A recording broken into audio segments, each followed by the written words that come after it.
దేవునితో సహవాసము కలిగి ఉండటం అనేది క్రైస్తవ జీవితానికి చాలా ప్రాముఖ్యమైనటువంటి సమాచారం. దేవుని యొక్క సహవాసాన్ని కోల్పోతే, దేవుని యొక్క సహవాసం నుండి మనము దూరంగా ఉంటే గనుక, మన జీవితాలు ఈ భూమి మీద ఏ విధంగా కొనసాగినప్పటికీ, మరణించిన తరువాత ఆత్మ అనేది ఆరని అగ్నిలోనికి ఆహుతైపోతుందన్న సంగతి మొదటిగా ప్రాముఖ్యముగా క్రైస్తవులు గమనించవలసినదిగా కోరుతున్నాను. ఎందుకంటే క్రైస్తవులే ఆదర్శవంత జీవితాలు కలిగిన వారై, మాదిరికరమైనటువంటి జీవితాలు కలిగి బ్రతకగలిగితే గనుక, ఇతరులు కూడా దేవుని యొక్క మాటలు విని, దేవుని కోసం బ్రతికేటటువంటి ఆలోచనలు కలిగి ఉండేటటువంటి వారిగా ఉండటానికి అవకాశము మనమే వారికి కల్పించిన వారిగా ఉండాలి. కల్పించినటువంటి వారిగా ఉంటాం. కాబట్టి మొదటిగా మనము దేవునికి అనుకూలమైనటువంటి జీవితాన్ని కలిగి, దేవునికి ఇష్టమైనటువంటి జీవితాన్ని కలిగి బ్రతికేటటువంటి వారిగా మనకు మనముగానే మన జీవితాలు దేవునికి సమర్పించుకోగలగాలి. దేవునికి ఇవ్వగలగాలి. కాబట్టి మనం ఆలోచన చేయగలిగితే మన సహవాసము ఈ లోకాచారాల ప్రకారమైనటువంటిదిగా కాకుండా, లోకాచారాలు కలిగినటువంటి ఆలోచనలు కలిగిన వారిగా కాకుండా, వాక్యానుసారమైనటువంటి జీవితాలు కలిగినటువంటి వారిగా మనం ఉండాలి. దేవుని యొక్క వాక్యంలో ఒక మాట మనం చూడగలిగితే, కీర్తనాల గ్రంథము మొదటి అధ్యాయము మొదటి వచనంలో మనం చూడగలిగితే గనుక, కీర్తనాల గ్రంథము మొదటి అధ్యాయము మొదటి వచనం. ఇక్కడ మనం ఏం చూస్తామంటే, దుష్టుల ఆలోచన చొప్పున నడవక, పాపుల మార్గమున నిలవక, అపహాసకులు కూర్చుండు చోటను కూర్చుండక, యెహోవా ధర్మశాస్త్రం నందు ఆనందించుచు దివారాత్రము దానిని ధ్యానించువాడు ధన్యుడు. కీర్తనాల గ్రంథము మొదటి అధ్యాయము మొదటి 2 వచనములు మనం చూచినప్పుడు, ఇక్కడ ఏ మాటలు మనం చదువుచున్నాము, ఏ విధంగా కనబడుతున్నాయంటే, దుష్టుల ఆలోచన చొప్పున నడవక, పాపుల మార్గమున నిలవక, అపహాసకులు కూర్చుండు చోటను కూర్చుండక, యెహోవా ధర్మశాస్త్రం నందు ఆనందించుచు దివారాత్రము దానిని అనగా ధర్మశాస్త్రమును, దేవుని వాక్యమును ధ్యానించువాడు ధన్యుడు అని చెప్పేశాడు. అంటే ఇక్కడ చూచినప్పుడు మనకు ఏమర్థం అవ్వాలి? మన సహవాసము ఎలాంటి వారితో ఉండాలి? దుష్టుల ఆలోచన చొప్పున నడవకూడదు, పాపుల మార్గమున నిలవకూడదు, అపహాసకులు కూర్చుండు చోట కూర్చుండకూడదు, యెహోవా ధర్మశాస్త్రం నందు ఆనందించాలి. వాక్యమందే మన జీవితాలు ఆనందమైనటువంటి జీవితాలుగా ఉంటాయి. కాబట్టి వాక్యమందు ఆనందించమన్నాడు. మన సహవాసము దేవునికి అనుకూలమైనదిగా, దేవుని యొక్క వాక్యానుసారమైనటువంటి సహవాసం కలిగినటువంటి వారిగా, దేవునితో సహవాసమును కలిగినటువంటి వారిగా ఉండగలిగితేనే ఈ లోక ఆలోచనలకు, దుష్ట ఆలోచనలకు మనం దూరంగా ఉన్నవారం. లోక ఆలోచనలకు, దుష్టుల ఆలోచనలకు మనము సమీపంగా ఉన్నాము. వారి ఆచారాలను మనము కూడా చేయగలుగుతున్నాము, మనము కూడా పాటించగలుగుతున్నాము అని అంటే, దేవునికి సమీపంగా లేము అని అర్థం. లేదా దేవునితో సహవాసమును కలిగి మనము లేము అని అర్థం. దేవుని యొక్క సహవాసమును కలిగినటువంటి మనము ప్రత్యేకింపబడినటువంటి వారిగానే బ్రతకాలి.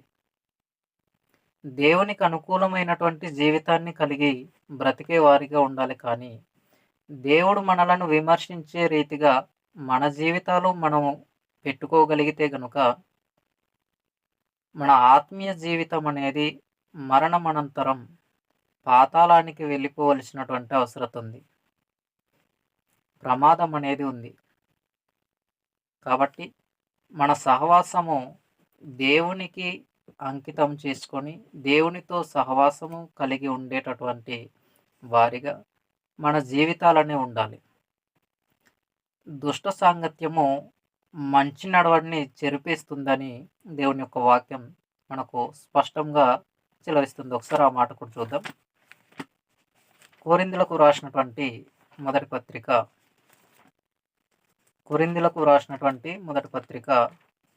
15వ అధ్యాయము 33వ వచనం. కొరింథీయులకు రాసినటువంటి మొదటి పత్రిక 15వ అధ్యాయము 33వ వచనంలో మనం చూడగలిగితే ఇక్కడ చాలా ప్రాముఖ్యమైనటువంటి మాట మనం చూడగలం. కొరింథీయులకు రాసినటువంటి మొదటి పత్రిక 15వ అధ్యాయము 33వ వచనం. ఇక్కడ 33వ వచనంలో మనం ఏం చూస్తున్నామంటే, మోసపోకుడి, దుష్ట సాంగత్యము మంచి నడవడిని చెరుపునని చెప్పేశాడు. దుష్ట సాంగత్యము మంచి నడవడిని చెరిపేస్తుంది. ఎలా చెరిపేస్తుంది మంచి నడవడిని? దుష్టుల యొక్క ఆలోచన మేరకు ఈ మంచి నడవడి కలిగినటువంటి వ్యక్తి ఆ ఆలోచనను అనుసరించగలిగితే, దుష్టుని యొక్క ఆలోచన విధానాలను ఇతను పాటించగలిగితే, ఇతని యొక్క మంచి నడవడి ఏమైనట్టు? చెడిపోయినట్టు, చెరిపివేయబడినట్టు.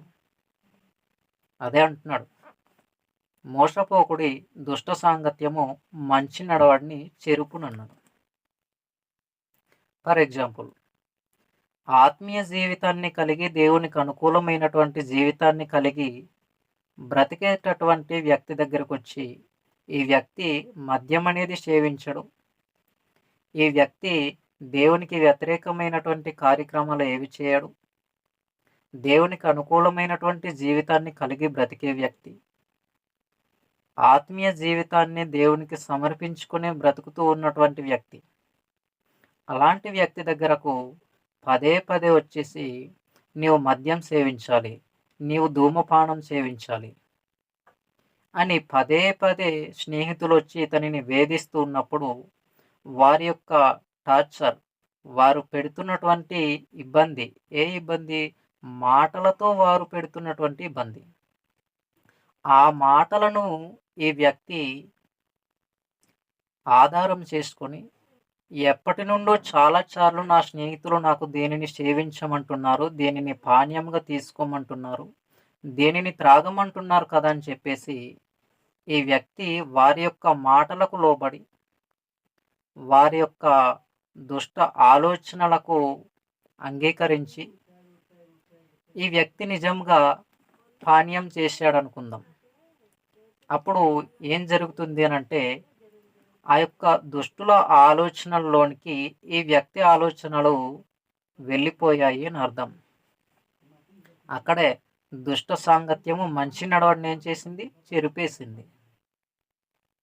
కాబట్టి బాగా మనం గమనించగలిగితే ఏం చేయాలి అని అంటే, మరి మన సహవాసం ఎవరితో బలమైనటువంటి బంధముగా, ముడివేయబడినటువంటి బంధంగా ఉండాలి అని అంటే, దేవునితోనూ యేసుక్రీస్తు వారితోనూ వాక్యాన్ని పాటించగలిగేటటువంటి వ్యక్తులతో, ఆత్మానుసారమైనటువంటి జీవితాన్ని కలిగి బ్రతికేటటువంటి వ్యక్తులతో సహవాసం అనేది ఉండాలి. అలా ఉండగలిగితే మనము వాక్యానికి, దేవునికి లోబడి బ్రతికినటువంటి వారిగా ఉంటాం. వాక్యం నేర్చుకున్న వ్యక్తితో సహవాసాన్ని చేసిన వారమైతే వాక్యం నేర్చుకునే అవకాశం ఉంది. ప్రార్థన బాగా చేసేటటువంటి వ్యక్తితో ఉంటే ప్రార్థన నేర్చుకునే అవకాశం ఉంది. పాటలు బాగా పాడేటటువంటి వ్యక్తితో ఉంటే పాటలు మనం నేర్చుకునే అవకాశం ఉంది. కానీ దొంగతనం ఎలా చేయాలో బాగా అవగాహన కలిగినటువంటి వ్యక్తితో ఉంటే దొంగతనం ఎక్కడ, ఏ విధంగా, ఎలా చేయాలో ఈజీగా దొంగతనం చేయవచ్చు. ఏ వ్యక్తితో సహవాసం చేస్తే ఎలా ఉంటాము అనేది మనము ఇప్పుడున్నటువంటి సందర్భాలను బట్టి, ఇప్పుడున్నటువంటి టెక్నాలజీని బట్టి మనకున్నటువంటి తాత్కాలికమైన ఆలోచనలను బట్టి మనం గుర్తించగలం. కాబట్టి దేవునికి అనుకూలమైనటువంటి సహవాసంను మనం కలిగిన వారిగా ఉండాలి. దేవుడు కోరుకుంటున్నటువంటి రీతిగానే మన యొక్క సహవాసం అనేది దేవునితో ఉండాలి. వాక్యము నేర్పించే వారితో సహవాసాన్ని కలిగి, వాక్యం చెబుతున్న వారితో సహవాసాన్ని కలిగి ఉంటే మనం వాక్యం నేర్చుకుంటాం. ఆత్మీయ జీవితాన్ని కలిగి దేవుని కోసం ఎలా బ్రతకాలో, దేవునికి అనుకూలంగా వాక్యానుసారంగా బ్రతుకుచున్నటువంటి వ్యక్తిని మన జీవితంలో ఆధారం చేసుకుని బ్రతకగలిగితే వారికి వలనే మనం కూడా బ్రతికే అవకాశం ఉంది. యేసుక్రీస్తు వారిని రోల్ మోడల్‌గా తీసుకోవచ్చు. అపోస్తలులను రోల్ మోడల్‌గా తీసుకోవచ్చు. అపోస్తలులలో ఉండినటువంటి వ్యక్తి మరొకరున్నారు. 12 మంది కాకుండా మరొక వ్యక్తి పౌలు గారు. పౌలు గారి జీవితాన్ని కూడా మనం ఆధారం చేసుకొని బ్రతకొచ్చు. మరొక మాట చూద్దాం. మొదటి యోహాను పత్రిక, యోహాను గారు రాసినటువంటి మొదటి పత్రిక, ఇక్కడ మొదటి అధ్యాయము 3వ వచనంలో మనము జాగ్రత్తగా చూద్దాం. యోహాను పత్రిక, మొదటి అధ్యాయము 3వ వచనం. మనతో కూడా మీకును సహవాసము కలుగునట్లు మేము చూచిన దానిని వినిన దానిని మీకును తెలియపరుచున్నాము. మన సహవాసం అయితే తండ్రితో కూడాను ఆయన కుమారుడైన యేసుక్రీస్తుతో కూడాను ఉన్నది. మన సహవాసం ఎవరితో ఉన్నది? ఆత్మానుసారంగా బ్రతికే వారమైతే తండ్రితో, తన కుమారుడైన యేసుక్రీస్తు వారితో కూడా ఉన్నది అంటున్నాను. మరి నిజంగా మన సహవాసము తండ్రితోనూ ఆయన కుమారుడైన యేసుక్రీస్తు వారితో ఉంటే లోక ఆచారాలకు, లోక అలవాట్లకు మన జీవితాలు బానిసలుగా ఉండవలసినటువంటి అవసరత లేదు. దుష్ట సాంగత్యానికి మనము అంగీకరించవలసినటువంటి అవసరత లేదు. మన సహవాసము దేవునికి అనుకూలమైనటువంటిదిగా ఉండాలి. మోసపోకుడి దుష్ట సాంగత్యము మంచి నడవడిని చెరిపేస్తుందని చెబుతుంది వాక్యం. కాబట్టి ఎవరితో మన సహవాసం ఉంటే మన ఆత్మీయ జీవితం ఎలా ఉంటుందో కనీస అవగాహన కలిగినటువంటి క్రైస్తవ జీవితాలు కలిగిన వారిగా మనం ఉండాలి. కనీస అవగాహన కూడా లేకుండగా బొత్తిగా మన యొక్క జీవితాలు లోకానికి అర్పించి బ్రతకగలిగితే గనుక నిజ క్రైస్తవులుగా, నిజ విశ్వాసులుగా మన జీవితాలు లేవు అనేటటువంటి సంగతి అక్కడే మనకు అర్థమవుతుంది కదా. కాబట్టి దేవుడేం చెబుతున్నాడు? దేవుని యొక్క వాక్యం మనకేం చెబుతుంది?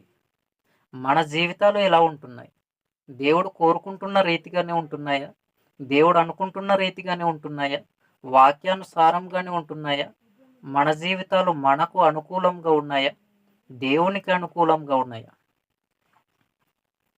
భూమి మీద ఉండేటటువంటి వ్యక్తి, మనిషి మనలను మెచ్చుకుంటే ఎంత, మెచ్చుకొనకపోతే ఎంత, కానీ దేవుడు మనలను మెచ్చుకోవాలి.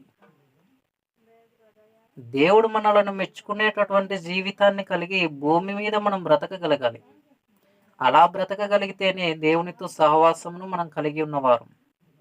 కాబట్టి జాగ్రత్తగా హెచ్చరిక మాటలుగా నేను తెలియజేసేటటువంటి విషయాలు ఏంటంటే, నేను చెబుతున్నటువంటి మాటలు ఏంటంటే, మన యొక్క సహవాసము దేవుడు అనుకున్నటువంటి రీతిగానే, వాక్యం మనకు చెప్పినటువంటి రీతిగానే ఉండాలి.